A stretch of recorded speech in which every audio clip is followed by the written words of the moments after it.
Hey, welcome to Sunday Live. Every Sunday at 2 p.m. Eastern, we gather spiritual soul care and direction, spiritual direction and soul care. I can't talk. My brain is fried already. It's been a crazy weekend. I'm so glad that you're with us watching on the broadcast or the replay. And like I said, we gather every Sunday at 2 p.m. and we explore the spiritual journey. We grow together, we get healed. And today we're going to be talking a little bit about how to find joy in our fears, how to find joy, which is really meaning, right? Meaning and purpose through our fears. So come and check us out, grow with us, and join our growing community over on Facebook. We have a great page over there that you can check out on there, and you can find more content as well as connect with other people in our growing community. And as always, we are every other week hosting midweek meditation. So we get together, we engage with our most basic spiritual practices, which is coming to stillness, focusing on our breath. And our next one is going to be November 10 at 7 p.m. Eastern. You can find out more about that at the Facebook page. Find the link there for the Zoom call. We always have a great time. So come and hang out with us at Midweek Meditation. And I'm really, really excited because this past week, we just got really inspired by some incredible wisdom from an amazing teacher who was really inspired by the writer Brené Brown. And we are going to start our next journey November 7. Our next Sunday Live journey for a few weeks is going to be called Gifts of Imperfection. Gifts of Imperfection. It's going to be awesome. And here's the graphic for it. We're going to be talking about vulnerability, risk, authenticity, shame, belonging, and trust. And that will start November 7 on Sunday Live. It's going to be an awesome journey together, and I cannot wait to dive in.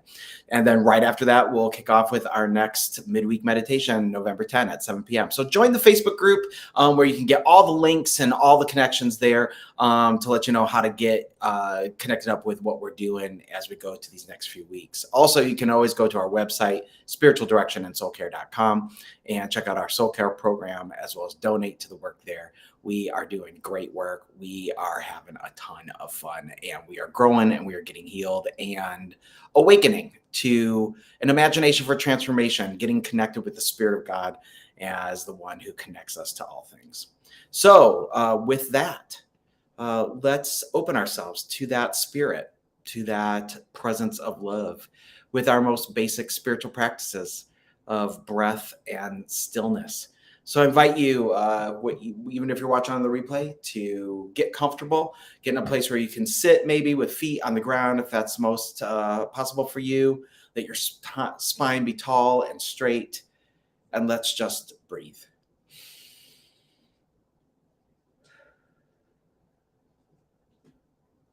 And as we breathe, we let our shoulders drop. We let the Spirit uncoil us and soften our edges as we breathe.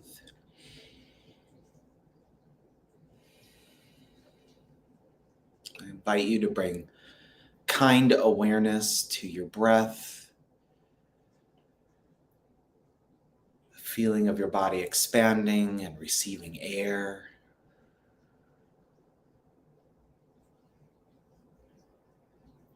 We're going to be talking about finding joy and purpose in the midst of fear. So I invite you to bring kind awareness to how you think about and what you think about when you hear the word joy.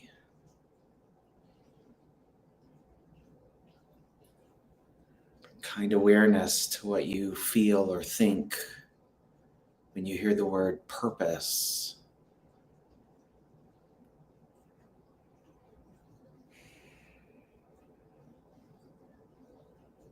As you continue to breathe in.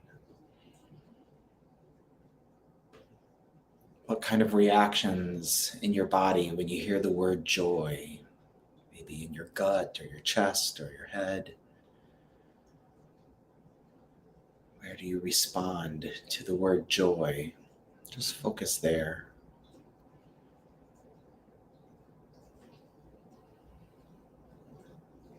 What What emotions do you assign to that physical feeling? Breathe in and out.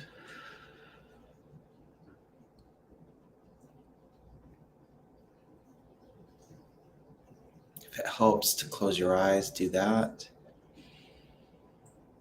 Just breathe in and out.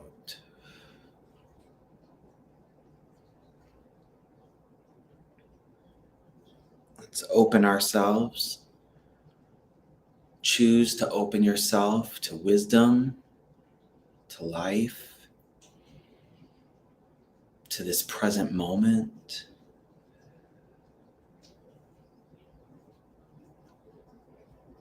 No matter what you've brought to this moment or what you'll return to when we finish our time,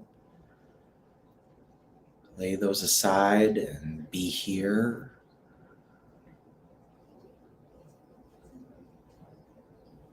Allowing the Spirit to flow and fill you.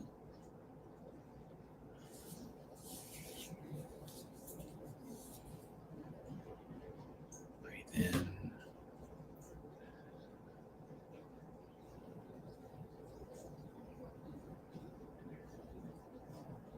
I invite you to just come to stillness and rest. A moment here. And receive the gift of your own stillness. Receive the gift of this moment.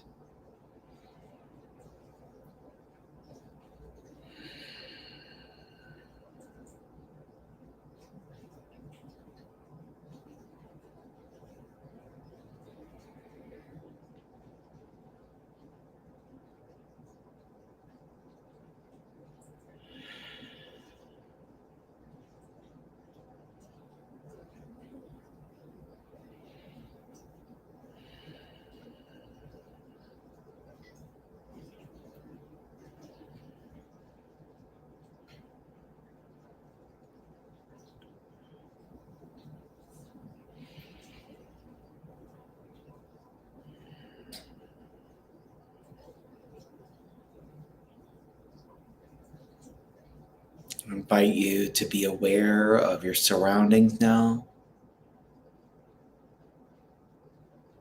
Maybe the light coming in through the windows.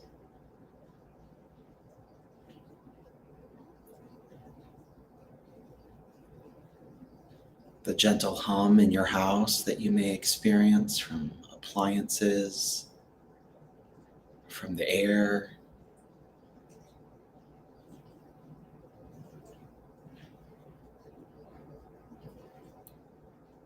I invite you to offer gratitude for stillness, and to maybe even say out loud the words, "Thank you. Thank you. Thank you for this moment. Thank you for my awareness. Thank you for stillness.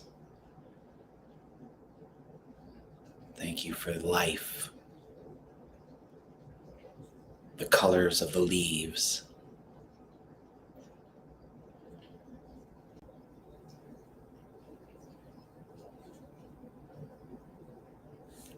Amen. Amen. So how do you feel? Had a few more people show up. It's great that you're here. Why don't you say hello in the chat if you're watching on Facebook? Tell us how you're doing. So glad that you're with us. So it's Halloween. It's Halloween, and it's this time of year where we think about things that are spooky and scary and all that. And as I was thinking about this week, as we would gather for Sunday Live before we started our next journey, Gifts of Imperfection, I thought, this is a season, a moment where we kind of playfully talk about scary things and spooky things. And, we just came out of talking about thriving in uncertainty and those sorts of things. And so when we think about fear, you know, uh, it's a real thing and it's part of life. It's kind of like when uncertainty isn't fun, right? Like certain uncertainty isn't always fun, but like sometimes uncertainty is unpleasant, right? Or things are happening that are unpleasant. And so fear is a real thing. And so how do we find joy in the midst of fear? Like, how do we find joy in the fear? How do we find joy? And I think for me, joy, happiness, delight, it really is about purpose, right? And meaning, right? How do we find meaning in the midst of fear? How do we find purpose and courage and resolve? These are all different elements of what I think joyfulness really is about: passion for living, being engaged, still here, right? All of it. There are so many people who have been writing about this, especially after World War II. You have people going through horrible situations and then writing some of the most powerful literature and insight and research on the power of making meaning and finding joy even after we've gone through hard things or been hurt or traumatized or whatever it is. So this is not a new topic, but it's a perennial topic, right? It's like a basic spiritual competency. It's a human competency. It's like a basic skill of how to like navigate life, is with figuring out how to find joy and purpose and passion and meaning, even in the midst of fears, even in the midst of pain, even in the midst of the unpleasant things. Because that's really what spirituality is, right? Is finding tactics and strategies to navigate and maybe even possibly enjoy what is not controllable, much less what is painful. Terry, I'm so glad you're with us. I love your comment. You said, as soon as you said fear, I got teary-eyed. I really needed that. Thank you. It's like, yeah, like we all have fears. Some of us are dealing with hard things. Some of us carry things within us. And so inside and outside, there's a lot. There's a lot here. So that also means it's a really fruitful area for us, right? It's a really fruitful opportunity for us to extract meaning and life and purpose and healing from things. So it means that we have a ton of opportunities to grow in many ways as well. And what I just did is what we call reframing, right? Instead of getting overwhelmed with the things we feel and carry or think, or things that have happened from the outside, let's reframe those things as saying, well, these are opportunities to grow and to become better, to find new meaning and new joy and new possibilities, right? So I love this. Even while we have to face some things that are hard, So I want us, like I said, to find joy in our fears, right? Now, there are really two words that have the potential to really transform your understanding of fears, your understanding of what is difficult and hard in life, really to transform and revolutionize your life. And these words can deepen your joy and your sense of fulfillment, even during great hardships. It's one of the most powerful two-word statements, I think, for creating an abundant life of happiness and purpose that exists in any language. And they're really simple. It's a really simple thing. And I think these two words really capture kind of the mission of life that we get to do in our time here. And it speaks to not only something that we can discover, but and uncover, but it's something that we can do, that we get to do, that we have the power to create. And those two words are really discover meaning, or even create meaning. Create meaning. See, the meaning in life is in the making. So you get to make the meaning, right? The meaning is in the making. So make the meaning. So you get to create meaning. Create meaning. These are the two words that can really revolutionize your life. It's your power to do it. You can do it. A life of meaning and purpose, a life that has joy, even in the midst of fear, is a life that matters.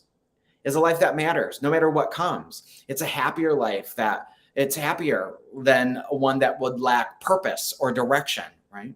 A life lived without purpose is a life that's lived incidentally, right? It's a life that's being lived on accident. It's a life where you feel like you're being dragged along by what other things. It's a life that's happening to you that you're reacting to, right? It's a life Life without meaning is a life that feels vacant or superficial or empty, right? These are not good ingredients for a joyful life, right? So when we think about creating meaning and having a life of meaning versus a life that feels meaningless, right? Too many people live lives of despair, right? So many people grope in the dark for something to hold on to, and it feels like they only find shadows. Have you had moments like that in your life? Maybe you're living like that right now, right? Life feels like reflections without substance. Right? I mean, do you ever reach for something more and feel like you always find less? Nothing but kind of a handful of dust or air, nothing. And maybe today you yearn for something that will lift the boredom of your life, right? Or the difficulty of your life. Maybe you feel like life is, like I said, vacant, or as if it's just kind of dissolving into nothing, right? Life doesn't need to be like this, right? We don't need to live like that. We don't need to have our fears and our burdens define everything for us, right? Purpose and meaning and happiness, joy, doesn't come to us if we just sit and wait for it to show up on its own. We seek after it. We discover it. We create it. In a very real sense, in some ways, we earn it, right? Because we go out and we do the work to discover and create it. We do this work of happiness, this work of finding joy, even in the midst of fear, even in the midst of pain. We do this by getting down into the trenches of life, not waiting for life to happen to us, but carving it out, attacking it, looking for it, seeking it, creating it. And there are really three ways that we do this, the way we get into the trenches, right? The way we do this and get into the trenches is we do what matters. We find meaning in what we do. And through it, we discover the inherent meaning of life. There's three ways we dig in to discover and create joy. We do what matters. We then find meaning in what we do also, right? So you find meaning in all the things, you can find meaning in all the things that life has. Like you can find meaning in doing laundry, right? Like you really can. And then through those things, it helps give you this bigger picture to discover the inherent meaning of life. And you do any one of those three over time, and you're going to see your joy immeasurably grow, no matter what you're facing, no matter what you're dealing with. You're going to see joy grow through fear if you still do know that you're doing what matters, or that you're doing the work of creating, finding meaning in what you already are doing. Or as you progress, you start to discover and see the inherent meaning of life itself. And if you do all three, you're going to be imbued with a new sense, a fresh sense, an exhilarating sense of joy beyond the ability of the sorrows of life to bring you down.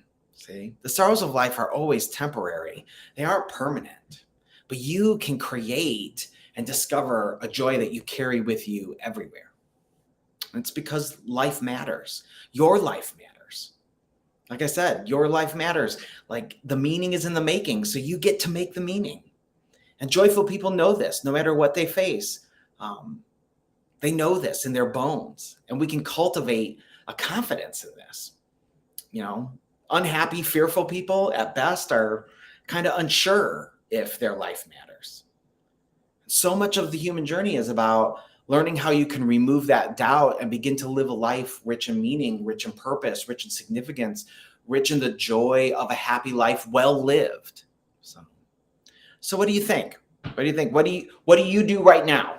I want to hear from some of y'all. What do you do right now to add meaning to your life, to create it, to discover it, to pronounce it, say this matters for me? And that means my thing matters, right? Like, what do you do to add meaning to your life? How has finding meaning in your life improved your joy, even in the face of things? Because a lot of us do this instinctively. See, like I think a lot of us, we have this wisdom deeply embedded in us already. And so a lot of us do this already, but we don't realize that we're doing it many times, right?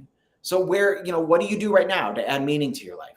Maybe throw it in the chat. And when you found meaning, how have you seen that improve your joy? How have you seen it improve your happiness? You seen it take away and soften the power of fear or uncertainty or pain, right? How have you seen it happen?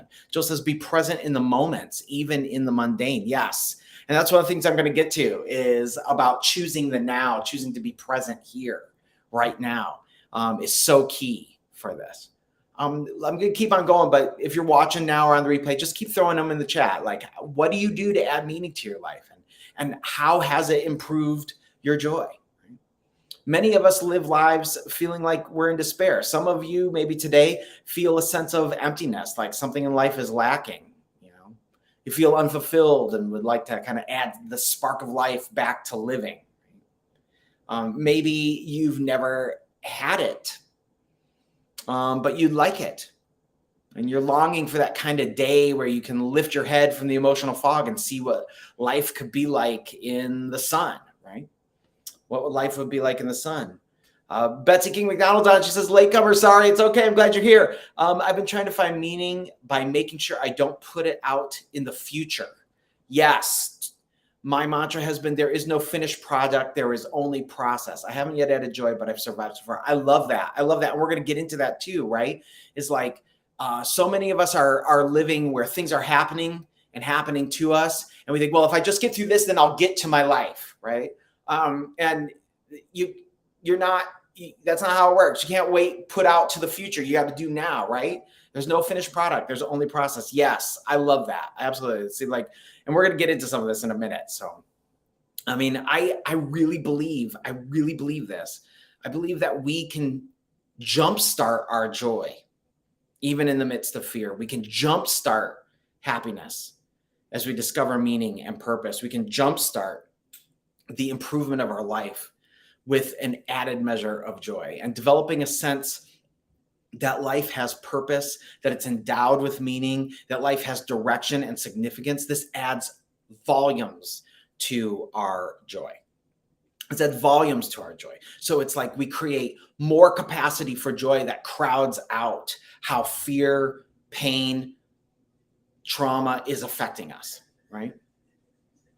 We fill it out with more room. So there's less room for these other things. So when it comes around, it kind of just comes by, but it doesn't affect us to our core when we cultivate this deep understanding of the purpose and meaning of life for ourselves. This is what the joy, it's kind of like a joy vaccine, Joy vaccinates the human core from despair. So how do you develop that sort of purpose and meaning that adds joy to life? Okay. I'm going to talk about three things. Okay. First thing is this. Joyful people have faith in the big picture. Joyful people have faith in the big picture. And I got this really, really interesting reminder from a wise friend who put me in touch with some wisdom that reminded me this. So I'm going to read this little text I got here. Having faith in the big picture, and I think this is what this really means. Having faith in the big picture means that we are invited to withdraw from all the impulses to give in to fear, despair, paranoia, anger, believing the worst, all that, right? To help us zoom way out to the cosmic scale, the big picture of life, of the universe, to see ourselves rightly in the big picture of life. That we're this, each one of us, you, me, all of us, we're a tiny piece of the cosmic dance of birth, life, and death, all of which begins and ends in the embrace of God, who is the animating force that fills all things, while at the same time being separate and existing before it all. This God who is the one who says, I am what I will be. And whatever will be is all God. That's all that will ever be. Whatever will be is all God. It's held by God. It comes from God. It flows to God. It returns to God. This big picture. And when you see that you have a place in it, right? That you're part of something much larger, no matter how you feel, no matter how obvious it is to you, and you have faith there, this helps you ground your sense of self rightly, that you belong and that you are held. And for this few short moments that you're on this life and in this life, it matters. And that you have come from God and you're held by God and you return to God. So you have faith in the big picture. This is kind of bedrock for finding joy, even in the midst of fear, that we have faith in the big picture. We have faith in the big picture. While we're here, then, though, joyful people develop a life of meaning. They develop a life of meaning by doing meaningful things. Joyful people do meaningful things. No one has ever become happier or attained a deeper sense of meaning and purpose by watching more hours of TV or going to the more movies, or just scrolling through Instagram. Or stalking people on Facebook, right? Right? Purpose and joy, meaning, as opposed to distractions, is created by doing things that matter, things that add depth and purpose to your life and to the lives of others. So we do things for others too, right? We do meaningful things. So caring for others, finding a way to serve or volunteer, visiting people who are forgotten. I mean, like, my neighborhood has so many older single women living in it. Like, they're like old grandmas living by themselves, right? And our culture doesn't care about old people, So visiting the forgotten, right? That could bring incredible meaning to someone's life and to theirs. Could become maybe a scout leader, or if you're at that point in your life, maybe you could adopt a kid, or I don't know, save the seals, feed the hungry, visit the lonely, clothe the needy, right? Lift the burdens of another, make the world a little bit better, make the world a little more beautiful, right? And do it regularly. Joyful people do meaningful things. They do meaningful things, and such things elevate life and elevate living. So what you do begins to matter. Who you are then increasingly matters too, and matters to more people. Life itself becomes more meaningful as you begin to feel this growing sense that you make a difference and that you're leaving life better than when you found it, adding immeasurably to your sense of mission and importance and happiness and joy. Yeah, Terry says, encourage. Just be an encouraging presence always. Right? I mean, the deepest rule for happiness is, do you want to be happy? Make someone else happy. If you want to experience joy, bring joy to others, right? If you want to matter, affirm the significance of others and let them know that they matter. See, by focusing on the needs of others as you pursue like a worthy cause, you can make your own dissatisfactions and sorrows and suffering shrink. Remember, it's that idea of like, we're going to grow our capacity for joy. It's this vaccine for despair. We fill ourselves with joy and depth and purpose. And it's not denying that things aren't hard. It's not saying that things aren't hard when they are. It's not going into denial or gaslighting yourself, but it's about making sure that the core of who you are is so rock solid in purpose, meaning, and clarity that you can walk through fear and pain in ways that it doesn't have to affect you deeply to your core, right? It kind of help puts our dissatisfactions, our pain, our sorrows, our fears in the back seat of your attention, right? It's not that they aren't there, but you don't put them in the driver's seat. Right? So many of us put pain, fear, paranoia, frustration, dissatisfaction, whatever, in the driver's seat, right? Because we focus on other people the wrong way, right? So many of us focus on people like, it's great to focus on others, to serve others, to care for others, all these things that I'm saying, but there's a way to focus on others that isn't helpful, where you give others the power to tell you who you are. You give others the power to validate you and your significance only on the basis of their approval, which is driven by their fears, their bigotry, their dissatisfaction, their sorrows, their anxiety. Don't give other people that power. Don't do that to yourself, right? The pain you feel at the trials that you may endure rises in proportion to the time you spend thinking about them. See? The pain you feel in the trials that you endure rises in proportion to the time you spend thinking about them. But when you spend your time filling your life with meaning and purpose and joy, right, it helps actually reduce the inevitable pains of the inevitable challenges of life, the things that hurt us, scare us, frustrate us. Those things will diminish in equal proportion to the time you spend thinking about others and caring for others and doing that meaningful work. See, if you don't want to be in pain, go do meaningful things.